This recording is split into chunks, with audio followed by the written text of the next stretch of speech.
Hi all, welcome to Tutorflix. நம்ம algebra and ட்ரிக்னாமெட்ரியில் algebra complete பண்ணிட்டோம். இன்றைக்கி ட்ரிக்னாமெட்ரியோட ஃபர்ஸ்ட் கிளாஸ் ஸ்டார்ட் பண்ணலாம்.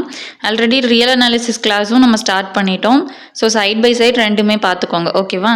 சரி, இன்றைக்கி ட்ரிக்னாமெட்ரியில் ஃபர்ஸ்ட் கிளாஸ் நம்ம இப்போ பார்க்க போகிறோம். அல்ஜிப்ராவில் எல்லா கிளாஸும் பார்த்தவங்க பைனாமியல் எக்ஸ்பென்ஷன்ட்டு நான் வந்துட்டு ஒரு கிளாஸ் போட்டிருப்பேன். அது வந்து இன்ட்ரடக்ஷன் கிளாஸில் நமக்கு இப்போ X plus a power n இந்த மாதிரி கொடுத்தாங்க அப்படின்னா, இப்போ இங்கே 2 வந்தால் என்ன வரும், 4 வந்தால் என்ன வரும், 6 வந்தால் என்ன போடணும் அப்படின்னு சொல்லிட்டு அந்த ஃபார்மேட் வந்து நமக்கு எப்படி வருது அப்படிங்கிறத வந்துட்டு நான் ரொம்ப டீட்டெயில்டாக எக்ஸ்பிளைன் பண்ணியிருப்பேன். அதை பார்க்காதவங்க அதை ஒரு வாட்டி பார்த்துக்கோங்க, ஓகேவா?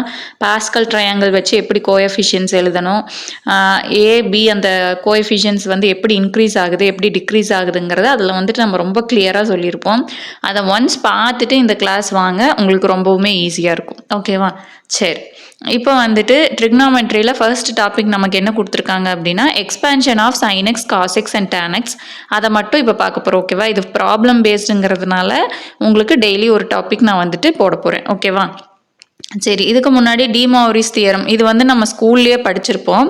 Cos theta plus i sine theta whole power n equal to cos n theta plus i sine n theta. இந்த எண்ணை வந்து நம்ம உள்ளே கொண்டு வந்து எழுதியிருப்போம் இல்லையா? இதில் என்னங்கிறது வந்துட்டு நமக்கு ரேஷனல் நம்பராக இருக்கும். சரி, இப்போ we already know that x plus a the whole power என்னோட எக்ஸ்பேன்ஷன் நம்ம பைனாமியல் எக்ஸ்பேன்ஷனில் பார்த்துட்டோம். என்ன வரும்? X power n nc1 x power n minus 1 into a plus nc2 into x power n minus 2 into a square.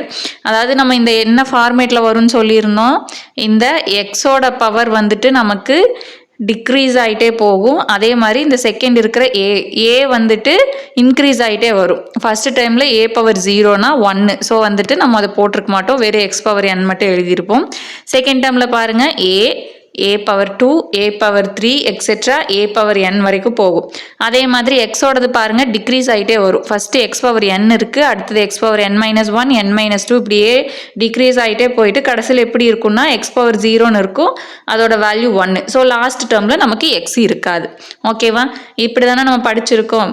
சரி, இதுக்கு இன்னொரு format நம்ம என்ன எழுதியிருக்கோம், இந்த NC1 n அப்படின்னு சொல்லிட்டு நம்ம எழுதியிருப்போம். அதே மாதிரி NC2 நம்ம என்னென்னு எழுதியிருப்போம், n into n minus 1 divided by 2 ஃபேக்டோரியல்னு எழுதியிருப்போமா? அதே மாதிரி NC3ன்னு இருந்துச்சுன்னா என்னென்னு எழுதியிருப்போம், n into n minus 1 into n minus 2 divided by 3 factorial into x cube up to etcetera நம்ம எழுதிட்டே போவோம் இல்லையா? ஸோ இது வந்துட்டு நம்ம எதில் பார்த்துருக்கோம், 13th and 14th கிளாஸில் பார்த்துருக்கோம், பைனாமியல் எக்ஸ்பென்ஷனில். இதை யூஸ் பண்ணி தான் இப்போ நம்ம என்ன பண்ண போகிறோம், sin x cos x tan xக்கு நம்ம எழுத போகிறோம். சரி, ஓகே. இப்போ நம்மளோட ஃபார்முலா என்ன, cos theta plus i sine theta whole power n தான் நமக்கு கொடுத்துருக்காங்க. இதை இந்த ஃபார்மேட்டில் நம்ம எக்ஸ்பெண்ட் பண்ணலாமா? இங்கே எக்ஸ் இருக்கிற இடத்துல நம்ம என்ன பண்ண போகிறோம், காஸ் தீட்டா போட போகிறோம். ஏ இருக்கிற இடத்துல என்ன பண்ண போகிறோம், சைன் தீட்டா போட போகிறோம், ஓகேவா? அது மட்டும்தான் இப்போ நம்ம பண்ண போகிறோம். இப்போ எக்ஸ் பவர் என்னுக்கு நமக்கு இங்கே என்ன கிடைக்கும், காஸ் பவர் என் தீட்டா கிடைக்கும். அடுத்தது NC1 அப்படியே வச்சுப்போம். எக்ஸ் பவர் n மைனஸ் 1னா நமக்கு என்ன வரும், cos power n minus 1 into a என்கிற இடத்துல நமக்கு என்ன இருக்குது, சைன் தீட்டா, அதை எழுதிட்டோம். அடுத்தது NC2 into x power n minus 2னா நம்ம என்ன எழுதுவோம், காஸ் பவர் n மைனஸ் 2ன்னு எழுதுவோம். அடுத்தது ஏ ஸ்கொயருக்கு நம்ம என்ன எழுதுவோம், சைன் ஸ்கொயர் தீட்டான்னு எழுதுவோம் இல்லையா? சரி, அப்படியே இந்த X plus a the whole power n ஃபார்மேட்டில் எழுதியிருக்கோம். இதை நம்ம இன்னொரு மாடல் எப்படி எழுதலாம், இந்த NC1க்கு பதிலாக நம்ம என்ன எழுதலாம், n டிவைடட் பை 1 ஃபேக்டோரியல், NC2க்கு பதிலாக n into n minus 1 divided by 2 factorial. இந்த ஃபார்மேட்டில் எழுதியாச்சு. இப்போ இந்த எக்ஸ்பென்ஷன்லேருந்து நம்ம சைன் காஸ் டேனுக்கு எக்ஸ்பென்ஷன் எழுத போகிறோம், ஓகேவா? இப்போ சைனுன்னா என்ன அப்படின்னா பேசிக்காக நம்ம வந்து ஆட் டேர்ம்ஸ் ஞாபகம் வச்சுக்கலாம். இங்கே நம்ம ஃபேக்டோரியல் எழுதியிருப்போம்ல, 1 ஃபேக்டோரியல் 2 ஃபேக்டோரியல் 3 ஃபேக்டோரியல் அப்படி. அதில் இப்போ நம்ம 1 ஃபேக்டோரியல் 3 ஃபேக்டோரியல் அந்த மாதிரி ஆட் டேர்ம்ஸில் வர்றது எல்லாமே நம்ம எதுக்கு எழுதுவோம்னா சைன் அண்ட் தீட்டாக்கு எழுதுவோம், ஓகேவா? இப்போ பாருங்கள், நம்ம எழுதியிருக்கிற ஃபார்மேட்டில் இங்கே எதெல்லாம் ஆடு, இந்த 1 ஃபேக்டோரியல் ஆட். ஸோ அந்த டேர்ம் நம்ம இப்போ எழுதுகிறோம், n into cos power n minus 1 theta into sine theta. 1 ஃபேக்டோரியல்களோட வேல்யூ 1ங்கிறதுனால நாங்கள் எழுதலை. நெக்ஸ்ட்டு இதுக்கு அடுத்தது என்ன வரும், செகண்ட் டேர்ம் வந்துட்டு 2 ஃபேக்டோரியல் நமக்கு வந்து அது ஈவன், அது எழுதக்கூடாது. அடுத்தது என்ன எழுதணும், 3 ஃபேக்டோரியல் வச்சு வரும் இல்லையா, அந்த டேர்ம் எழுதணும். 3 ஃபேக்டோரியலுக்கு என்ன டேர்ம் வரும்? n into n minus 1 n minus 2 divided by 3 factorial cos power n minus 3 sin power 3 தீட்டான்னு வரும். இப்படியே போயிட்டே இருக்கும். இதில் இன்னும் ஒரு விஷயம் நோட் பண்ண வேண்டியது என்ன அப்படின்னா, நம்ம சைன்ஸ் வந்துட்டு ஆல்டர்னேட்டிவாக போடணும். ஓகேவா?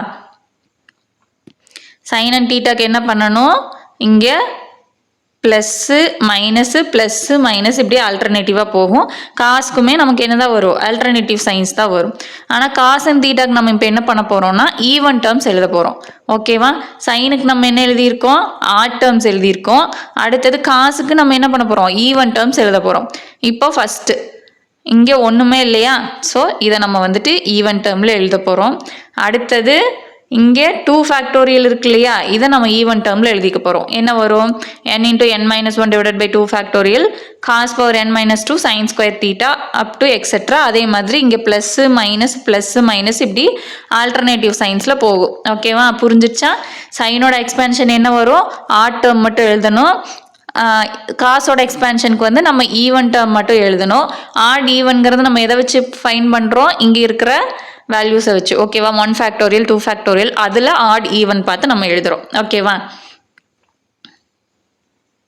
அது வந்து உங்களுக்கு ஞாபகம் வச்சுக்கிறதுக்கு ஈஸி, அதுக்காக நான் சொல்கிறேன். ஓகே, இல்லைனாலும் நீங்கள் இப்படியும் பார்க்கலாம். இப்போ வந்துட்டு n-3 சைன் கியூப் இது வந்துட்டு 3 வருது ஆட் டேர்ம், அப்படி கூட பார்க்கலாம். பட் ஃபேக்டோரியல் ஞாபகம் வச்சுக்கிறது நமக்கு ஈஸி. Next tan theta. நார்மலாக நம்ம டேன் அண்ட் தீட்டா, நார்மலாக டேன் தீட்டானா என்னன்னு சொல்லுவோம்? சைன் பை காசு தானே டேன்னு சொல்லுவோம். சைன் பை காசு தான் நம்ம என்னன்னு சொல்லுவோம்? டேனுன்னு சொல்லுவோம். அதையே தான் நம்ம இப்போ இங்கே பண்ண போகிறோம். என்ன பண்ண போகிறோம்? இந்த சைன் டேர்மையும் காஸ் டேர்மையும் நம்ம டிவைட் பண்ணி எழுதிக்க போகிறோம். ஸோ நான் வந்துட்டு என்ன பண்ணுறேன் அப்படின்னா, இந்த சைன் அண்ட் காசை டிவைட் பண்ணி அதோட டேர்ம்ஸ் வந்து எழுதிக்க போகிறேன். மேலே என்ன வரும்? ஆட் டேர்ம் வரும், ஏன்னா சைனோடது ஆடு. கீழே என்ன வரும்? ஈவன் டேர்ம்ஸ் வரும், ஏன்னா காசோட டேர்ம்ஸ் நமக்கு என்னது? ஈவன். ஓகேவா? ஸோ அதோட டேர்ம்ஸ் எழுதும்போது நமக்கு என்ன கிடைக்குது? டேன் அண்ட் தீட்டா கிடைக்குது. ஓகேவா? நீங்கள் வந்துட்டு இங்கே காசு சைனுன்னு மென்ஷன் பண்ணியிருப்பீங்க. பட் டேன் தீட்டாவை பொறுத்த வரைக்கும் நம்ம என்னென்ன தான் போடுவோம்னா டேனுன்னு தான் போடுவோம். ஓகேவா? மேலே என்ன வரும்? Add terms NC1 NC3 NC5 அந்த மாதிரி ஆட் டேர்ம்ஸ் வரும். கூட இங்கே 1 இருந்துச்சுன்னா இங்கே டேன் தீட்டா, இங்கே 3 இருந்துச்சுன்னா டேன் கியூப் தீட்டா. அடுத்தது என்ன வரும்? Plus NC5 into tan power 5 theta அப்படி வரும். ஓகேவா? இதுவுமே ஆல்டர்னேட்டிவ் சைன் தான். ப்ளஸ்ஸு மைனஸ் தான் போகும். கீழே அதே மாதிரி ஈவனுக்கு என்ன பண்ணுறோம்? ஃபஸ்ட்டுக்கு எப்பவுமே நம்ம என்ன எழுதுவோம்? 1 எழுதிக்குவோம். நெக்ஸ்ட்டு ஈவன் டேர்ம் எது? 2 NC2 tan ஸ்கொயர் தீட்டா. இங்கேயும் 2 ஓகேவா? ஈவன் டேர்ம் எழுதணும். அடுத்த ஈவன் டேர்ம் என்ன வரும்? 2க்கு அடுத்தது நமக்கு 4 வரும். ஓகேவா? இதுதான் ஜென்ரல் ஃபார்மேட்டு. இது இப்படி தான் நம்ம வந்துட்டு கண்டுபிடிக்கிறோம். இது நீங்கள் மக படிக்கிறதுனாலும் ஓகே தான். ஓகேவா? ஒன்றும் பிரச்சனை கிடையாது. பட் ரொம்ப ஈஸி தான் ஞாபகம் வச்சுக்கிறது. சைன்னா ஆட் டேர்ம், காஸ்னா ஈவன் டேர்ம், அந்த ரெண்டையும் டிவைட் பண்ணால் நமக்கு tan தீட்டா. இப்போ இதை வச்சு நம்ம ப்ராப்ளம் போடலாமா? இப்போ நான் வந்துட்டு எக்ஸாம்பிளுக்கு tan 3 தீட்டான்னு எடுத்துகிட்டு வந்திருக்கேன். இப்போ tan அண்ட் தீட்டாவோட எக்ஸ்பேன்ஷன் நமக்கு என்னது? மேலே ஆட் டேர்ம்ஸ் வரும், கீழே ஈவன் டேர்ம்ஸ் வரும்.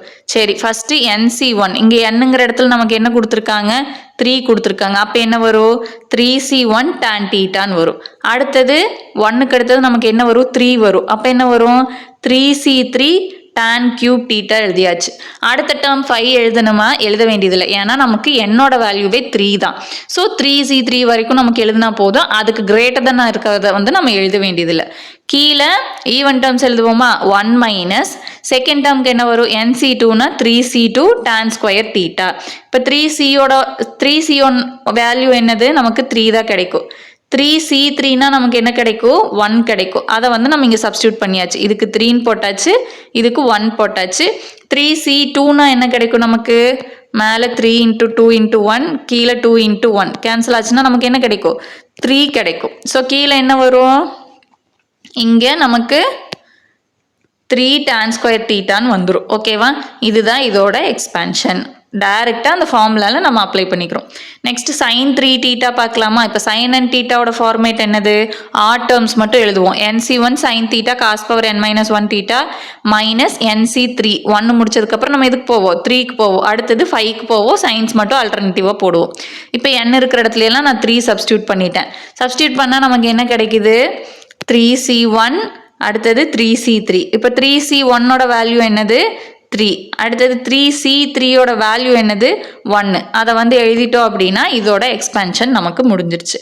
அதே மாதிரி காஸ் 3 தீட்டா, காசுக்கு நம்ம என்னென்ன பண்ணுறோம், ஈவன் டேர்ம்ஸ் மட்டும் எழுதுகிறோம், எண்ணுக்கு பதிலாக 3 சப்ஸ்டியூட் பண்ணுறோம். இப்போ இங்கே வந்துட்டு எனக்கு n வந்து 3ன்னு நான் எடுத்ததுனால 3C3யோட முடிச்சிட்டேன். இதே n 4ஆக இருந்துச்சு அப்படின்னா நம்ம வந்துட்டு 4C4 வரைக்கும் நம்ம எடுக்கலாம். ஓகேவா? அது இப்போ 7 இருந்துச்சுன்னா 7C7 வரைக்கும் நம்ம எடுக்கலாம். எவ்வளோ மேலே கொடுக்குறாங்களோ அவ்வளோ டேர்ம்ஸ் வந்துட்டு நம்ம எடுக்கணும் n வேல்யூவை பொறுத்து. ஓகேவா? இப்போ இங்கே n-க்கு பதிலாக நான் வந்துட்டு 3 சப்ஸ்டியூட் பண்ணிக்கிறேன். ஓகேவா? அப்போ இங்கே NC2, 3C2க்கு நமக்கு என்ன கிடைக்கும், மேலே 3 × 2 × 1, கீழே என்ன கிடைக்கும் 2 × 1, இந்த ரெண்டும் கேன்சல் ஆயிடுச்சுன்னா 3 கிடைக்கும். அப்போது NC2க்கு நான் என்ன சப்ஸ்டியூட் பண்ணிக்கிறேன், 3 சப்ஸ்டியூட் பண்ணிக்கிறேன். ஸோ இதோட வேல்யூ நமக்கு என்ன கிடைக்குது, cos n theta equal to cos cube theta minus 3 cos theta sine square theta. இப்படி தான் டேரெக்டாக அப்ளை பண்ணி கண்டுபிடிக்கணும். பட் எக்ஸாம்பிளில் நமக்கு என்ன கேட்பாங்க அப்படின்னா, இந்த மாதிரி இப்போ காஸ் 3 தீட்டா சைன் 3 தீட்டான்னு கொடுத்துட்டு இப்போ சைனை வந்துட்டு நமக்கு என்ன கேட்பாங்கன்னா, ஆன்சரும் வந்துட்டு ஃபுல்லாகவே சைன் டேர்மில் வேணும் அப்படின்ற மாதிரி கேட்டு தான் நமக்கு ஆப்ஷன்ஸ் கொடுப்பாங்க. ஸோ இங்கே வந்துட்டு நம்ம காசு இருக்கு இல்லையா, அதை நம்ம வந்து கேன்சல் பண்ணணும். ஸோ கேன்சல் பண்ணுறதுக்கு நமக்கு ஃபார்முலா தெரியுமா, தெரியும். Sine square theta plus cos square theta equal to 1ங்கிறது நம்ம ஸ்கூல்லேயே படிச்சிருப்போம் இல்லையா. Sine square theta plus cos square theta equal to 1ங்கிறது நம்ம ஸ்கூலில் படிச்சிருப்போம். இதுலேருந்து நம்ம என்ன பண்ணுவோம், சைன் ஸ்கொயர் தீட்டா வேணும்னா 1 மைனஸ் காஸ் ஸ்கொயர் தீட்டான்னு எழுதுவோம். அதே காஸ் ஸ்கொயர் தீட்டா வேணும்னா 1 மைனஸ் சைன் ஸ்கொயர் தீட்டா வேணும்னு எழுதுவோம். ஸோ இதை தான் நம்ம இப்போ இங்கே சப்ஸ்டியூட் பண்ண போகிறோம். இந்த காஸ் ஸ்கொயர் தீட்டாக்கு பதிலாக நான் என்ன பண்ண போகிறேன், 1 மைனஸ் சைன் ஸ்கொயர் தீட்டான்னு போட போகிறேன். போட்டு மல்டிப்ளை பண்ணால் என்ன வரும், 1 × 3 சைன் தீட்டா நமக்கு 3 sine theta, 3 sine theta into sign square theta நமக்கு என்ன வரும், 3 சைன் கியூப் தீட்டான்னு வரும். இங்கே ஆல்ரெடி ஒரு சைன் கியூப் தீட்டா இருக்குது, ரெண்டையும் சேர்த்துனா நமக்கு என்ன கிடைக்கும், -4 சைன் கியூப் தீட்டான்னு கிடைக்குது. அப்போ இதை பாருங்கள், சைன் 3 தீட்டாவோட வேல்யூ என்ன, 3 sin theta minus 4 sin cube theta. இது வந்து எதுக்காக அப்படின்னா, நமக்கு ஒரு வேளை கொஸ்டின்ஸ் வந்து ஃபுல்லாகவே சைன் டேர்மில் கேட்டிருந்தாங்க அப்படின்னா நம்ம அந்த காசை வந்து சைனாக மாற்றி எழுதணும். இதே மாதிரி இப்போ இங்கே காசுக்கு வந்துட்டு நம்ம சைன் ஸ்கொயர் தீட்டா இருக்கு இல்லையா, இதுக்கு நீங்கள் வந்து 1 மைனஸ் காஸ் ஸ்கொயர் தீட்டான்னு போட்டு சப்ஸ்டியூட் பண்ணிவிட்டு ஆன்சர் என்ன வருதுன்னு எனக்கு கமெண்ட்டில் கொடுங்க. ரொம்ப சிம்பிள் தான். ஸோ இதுதான் வந்துட்டு expansion of sin x cos x tan x. Next வீடியோவில் வந்து இதுக்கே பவர் கொடுத்தா என்ன வருங்கிறத பார்ப்போம். ஒரே நாளில் எல்லா ஃபார்முலாவையும் பார்த்தா கன்ஃபியூஸ் ஆயிருங்கிறதுனால நான் உங்களுக்கு பிரித்து எடுத்துகிட்டு வரேன். ஓகேவா? இது ரிலேட்டடாக நீங்கள் இப்போ காஸ் 3 தீட்டாக்கு பதிலாக 4 தீட்டா போடுங்க, 5 தீட்டா போடுங்க, அந்த மாதிரி போட்டு ஒர்க் அவுட் பண்ணி பாருங்கள். இதில் ஏதாச்சும் டவுட்ஸ் இருந்துச்சுன்னா கமெண்ட் பண்ணுங்கள். கிளாஸ் பிடிச்சிருந்துச்சுன்னா லைக் பண்ணி சப்ஸ்கிரைப் பண்ணி உங்கள் ஃப்ரெண்ட்ஸுக்கு ஷேர் பண்ணுங்கள். சப்ஸ்கிரைப் பண்ணுறவங்க பெல் ஐக்கான் கிளிக் பண்ணிக்கோங்க. அப்போ தான் நமக்கு வீடியோ போடும்போது போட்ட உடனே உங்களுக்கு நோட்டிஃபிகேஷன் வரும். ஓகேவா? So, thank you.